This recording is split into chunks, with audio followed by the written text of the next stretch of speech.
আসসালামু আলাইকুম। সবাই কেমন আছেন? আশা করি সবাই ভালো আছেন। ফাইন বা এবেরিতে আপনাদের স্বাগতম। তো এই হচ্ছে আমার পাখিদের পাখির খামার। তো সকাল সকাল ঘুম থেকে উঠেই আমি আমার পাখিদের খাঁচাগুলো পরিষ্কার করে দিলাম এবং পানির পাত্রগুলো চেঞ্জ করে লাল পানি দিয়ে দিলাম। আর সেই লাল পানিটা কি আপনাদের জানাবো, আর সেই লাল পানিটা কেন দেওয়া হয় সেটা সম্পর্কে আপনাদের ধারণা দিব। তো আশা করি সবাই আমার ভিডিওটি দেখবেন। আর আমার চ্যানেলটা যদি ভালো লাগে, আমার ভিডিওগুলো যদি ভালো লাগে, অবশ্যই আমার চ্যানেলটাকে সাবস্ক্রাইব করে দেবেন, কারণ আপনাদের ভালোবাসায় আমি আরও এগিয়ে যেতে। তো চলুন শুরু করা যায় আজকের ভিডিও। আপনারা যারা বাজিগার পাখি লালন পালন করেন অবশ্যই চেষ্টা করবেন প্রতিদিন অথবা সপ্তাহে একদিন করে পাখির খাঁচাগুলো পরিষ্কার করে দেওয়ার।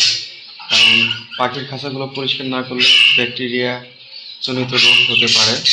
তো আমি আমার খাঁচাগুলো পরিষ্কার করে দিছি। দেওয়ার পর এখানে আমি সকালবেলা 2 ঘন্টার জন্য লাল পানি দিচ্ছি। আর লাল পানিটা হলো PB71। PB71 এই ওষুধটা দিলে পাখির রোগ প্রতিরোধের ক্ষমতা বাড়ে আর পাখিগুলো সুস্থ থাকে।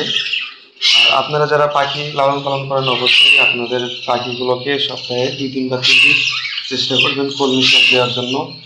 আর কলমি শাক দেওয়ার সময় চেষ্টা করবেন যাতে কলমি শাকে কোনো বিষ বা কীটনাশক জাতীয় কোনো কিছু না থাকে। দেখেন আমার পাখিগুলো কত সুন্দর করে খাচ্ছে, নিচে দেখেন। তো আমার এই পাখিগুলো কলমি শাক খুবই পছন্দ করে, তো তারা খায়। আর এখানে এগুলো রানিং পেয়ার, এর ভিতরে বাচ্চা আছে, তো তারা খাচ্ছে। আমি যখন কলমি শাক দিই তখন খাঁচায় কোনো সিড মিক্স রাখি না।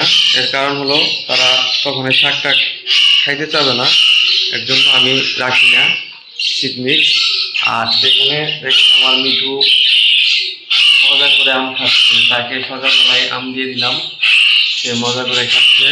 আর এখানে ময়না পাখিটা, তাকে খাবার দিতে হবে, সে খাবারের জন্য চটফট করতেছে, তার খিদা লাগছে অনেক।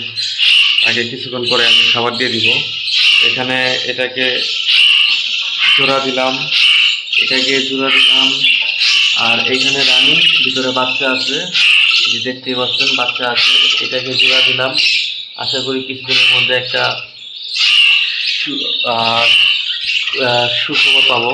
তো আপনারা যারা আমার ভিডিওগুলো দেখেন অবশ্যই আমার চ্যানেলটাকে সাবস্ক্রাইব করে দেবেন, নিত্য নতুন ভিডিও পেতে পাশে থাকা বেল আইকনটিকে বাজিয়ে দিবেন। আর এখানে লাভবারটা DNA করা নাই, জানি না যে এখানে জোড়া কনফার্ম আছে কিনা, তারপরও নিয়েছি, দেখি আল্লাহ ভরসা কী হয়। আর না হলে এগুলোকে DNA টেস্ট করে তারপরে জোড়া দিয়ে চেষ্টা করবো, আপাতত দিচ্ছি না।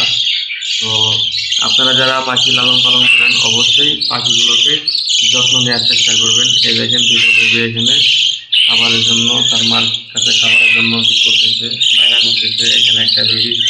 হ্যাঁ, আপনারা যারা পাখি লালন পালন করেন অবশ্যই চেষ্টা করবেন পাখিগুলোকে ভালোবাসতে, পাখিগুলোকে যত্ন নিতে, কারণ আপনাদের যত্নতেই পাখিগুলো বেড়ে উঠবে। আপনারা যদি যত্ন না নেন তাহলে পাখিগুলো বেড়ে উঠবে না। এখন ধৈর্য সহকারে ভিডিও দেখার জন্য আপনাদের ধন্যবাদ জানাই। তো আমার চ্যানেলটা যদি ভালো লাগে অবশ্যই এই ছোটো ভাইয়ের চ্যানেলটাকে সাবস্ক্রাইব করে দেবেন এবং আমাকে সাপোর্ট করবেন। আর পাখি রোগ বালাই নিয়ে আমি ভিডিও করব, আমি সময়ের কারণে আসলে করতে পারতেছি না, কারণ আমি ছোটোখাটো একটা ব্যবসা করি, তো সেখানে আমার সময় দিতে হয়। তো আমি যতটুকু সময় পারি ভিডিও করার চেষ্টা করি। তো এতক্ষণ ভিডিও দেখার জন্য আপনাদের ধন্যবাদ এবং আমার চ্যানেলটাকে সাবস্ক্রাইব করে দিন, পাশে থাকা বেল আইকনটিকে বাজিয়ে দিবেন। তো আজকে এই পর্যন্তই। তো দেখা হবে নতুন একটা ভিডিওতে, নতুন একটি খামার সম্পর্কে কথা নিয়ে। তো এই পর্যন্ত সবাই ভালো থাকবেন, সুস্থ থাকবেন। আসসালামু আলাইকুম।